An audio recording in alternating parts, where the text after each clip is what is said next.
자, 오늘은 국가 채무 비율에 대해서 알아보려고 합니다. 자, 국가 채무 비율 낮다, 높다 이런 얘기들 많이 하는데요. 국가 채무 비율 낮은 게 좋은 거예요? 높은 게 좋은 거예요? 평가를 하려면 국가 채무 비율이 어느 정도가 적정선이라는 적정 가이드라인이 있어야만 합니다. 그래야 높다, 낮다라는 걸 이야기할 수가 있어요. 기본적으로는 낮은 게 좋습니다. 그리고 그 기준치는 상황에 따라서 좀 달라져요. 우리나라 같은 경우에는 국가 채무가 어느 정도일까요? 우리나라는 뭐 30%대에서 최근에 갑작스럽게 상승을 많이 해서 50%대까지 올라가 있어요. 그런데 이 국가 채무가 요번 정권에서만 올랐을까요? 떨어진 적이 없어요. 늘 올라가기만 했습니다.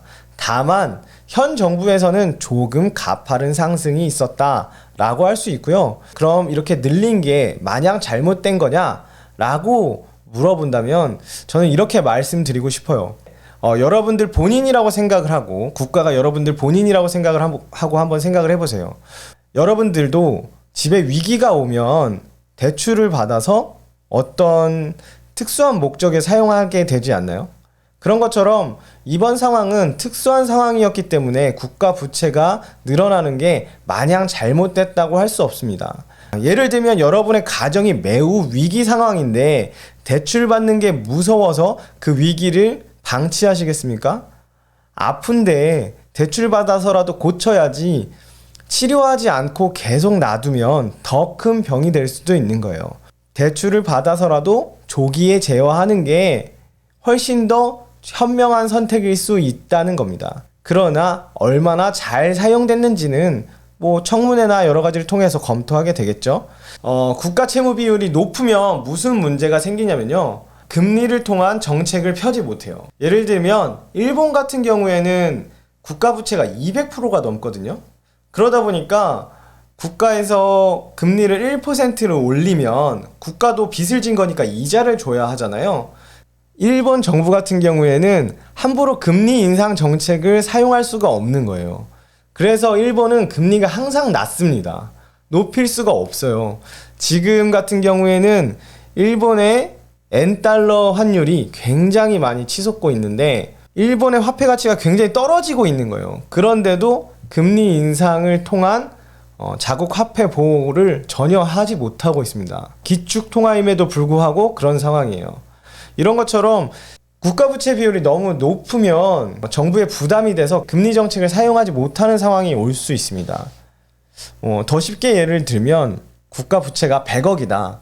100억인데 금리가 1%인 상황이었어요. 그래서 100억을 하고 1억의 이자만 내면 되는 상황이었단 말이에요, 정부가. 인플레이션이 너무 심해서 국가가 금리 정책을 쓰려고 금리를 2%로 늘리면 국가가 부담해야 되는 이자가 2억이 되는 거예요.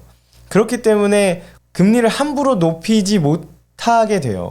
국가가 투자를 또 못하고 국가가 할 수 있는 역량이 점점 줄어들다 보면 경기 부양 정책을 또 실패하는 케이스가 와서 다시 인플레이션 맞고 경기 침체로 이어지는 상황이 올 수 있습니다. 그렇기 때문에 국가 부채는 함부로 늘리는 건 확실히 아닙니다. 그래서 국가 부채는 우리가 사용할 수 있는 비상금 같은 거기 때문에 잘 써야 되는데요. 국가가 어떤 기회에 놓여 있을 때 그 기회를 잡기 위해 사용하거나 아니면 국가가 위기에 처했을 때 위기를 해결하기 위해 사용하게 되는 겁니다. 우리나라 같은 경우에 이번에 사용한 예산은 그 중에 위기를 해결하기 위해 사용된 케이스라고 봐야겠죠. 자, 정부가 바뀌면 또 정책이 어떻게 바뀔지는 모르겠어요. 하지만 이 코로나로 인한 경기 침체 그리고 국가 위기는 세계 경제의 위기는 많이 잦아들 거라고 예상이 되고요. 그렇다면 지금은 국가 부채를 늘리는 것이 아니라 국가 부채를 좀 조정하거나 또는 잘 관리해서 더 이상 늘지 않게 하는 방향으로 가는 게 맞다고 생각을 합니다. 아니면 지금 바뀌는 정부에서 굉장히 좋은 국가에 커다란 기회가 왔다고 생각하면 좋은 부채를 늘려서 GDP 규모를 키우는 방향도 생각해 볼 수 있겠죠. 자, 그리고 국가 부채의 적정성 문제에 몇 퍼센트가 적정한가라는 부분에 대해서는 여러 가지 의견이 있습니다만 기준은 정확하지 않아요. IMF에서 권고하거나 뭐 이런 부분들도 있는데 그건 상황마다 달라지고 경기 흐름마다 조금씩 달라집니다. OECD 대부분의 국가들은 지난 몇 년간 국가 부채를 좀 줄이는 와중이었다가 코로나 이후에 국가 부채가 다시 대폭 늘어나고 있었습니다. 경기 부양 정책 때문에 돈을 써야 해서 결국에는 각 국가들은 부채를 늘려서라도 경기를 부양하려고 했죠. 부양한다는 건 다시 경제가 활성화되게 만든다는 거죠. 우리나라로 따지면 코로나 극복 지원금 같은 걸 예로 들 수 있는데요. 소상공인 지원도 마찬가지예요. 그리고 각 기업들 대출 줄 때도 정부가 돈이 어디서 나와서 그런 지원들을 해줄 수 있었겠어요? 다 이렇게 국가 부채를 통해서 기업들을 지원하고 소상공인을 지원할 수 있었던 겁니다. 예산은 한정되어 있잖아요. 세금으로 걷어들이는 수입이 일정하고 또 경기가 침체가 오면 세금 수입은 더 줄어들기 때문에 복지를 하기에는 조금 어려운 면이 있어요. 그런 때는 부채를 내서 경기 부양을 하게 됩니다. 각 국가들이 부채 비율이 많이 올라갔어요. 이 코로나가 끝나면 아마 다시 줄이려는 노력들을 하게 될 겁니다. 지금 바뀌는 정부에서도 국가 부채 비율을 줄이려는 노력은 반드시 필요합니다. 국가 부채 비율을 줄여서 다시 위기가 왔을 때 사용할 수 있는 여력을 만들어 놔야 돼요. 이 국가 부채 비율을 보면서 우리도 많은 생각을 해야 되는데요. 우리가 가지고 있는 대출의 규모, 우리가 진짜 위기가 있을 때 사용할 돈만큼은 좀 남겨놔야 되기 때문에 우리가 어떤 위기도 없고 어떤 새로운 사업을 한다거나 새로운 시작을 하지 않을 때는 부채를 줄이려는 노력을 계속 하고 있다가 위기가 오거나 새로운 기회가 왔을 때 대출을 통해서 위기를 극복하거나 새로운 일을 도모해야겠죠.